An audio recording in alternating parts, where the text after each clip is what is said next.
Friends అందరికీ నమస్కారం అండి. ఇప్పుడే అందిన వార్త పెన్షనర్లకు సంబంధించి ముఖ్యంగా 65 ఏళ్ల లోపు వయసు గల పెన్షనర్లకు ఒక గమనిక అయితే వచ్చిందనమాట. సో ఆ వివరాలు ఏంటనేది వీడియోలో తెలుసుకునే ప్రయత్నం అయితే చేద్దామండి. చివరి వరకు చూడండి, అర్థమవుతుంది. మొదటిసారిగా ఛానల్ వస్తే తప్పకుండా సబ్స్క్రైబ్ చేసుకోండి. చూస్తున్నారు కానీ లైక్ చేయడం మర్చిపోతున్నారండి. వెంటనే లైక్ చేయండి, అదేవిధంగా సబ్స్క్రైబ్ చేసి సపోర్ట్ చేయండి. మిత్రులందరూ కూడా వీడియోని షేర్ చేసే ప్రయత్నం చేయండి, వారు కూడా తెలుసుకుంటారు.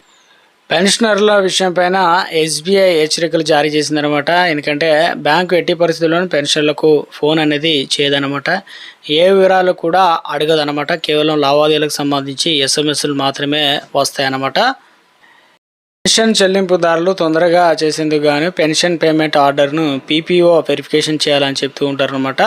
సో ఇక్కడ వచ్చేసి వెంటనే చర్యలు తీసుకోకపోతే పెన్షన్ ఆగిపోతుందని చెప్పేసి బ్యాంకు ఎట్టి పరిస్థితుల్లో పెన్షన్లకు ఫోన్ చేయదు, ఏ వివరాలు కూడా అడగదు. కేవలం లావాదేవీలకు సంబంధించి ఎస్ఎంఎస్లు మాత్రమే వస్తాయన్నమాట.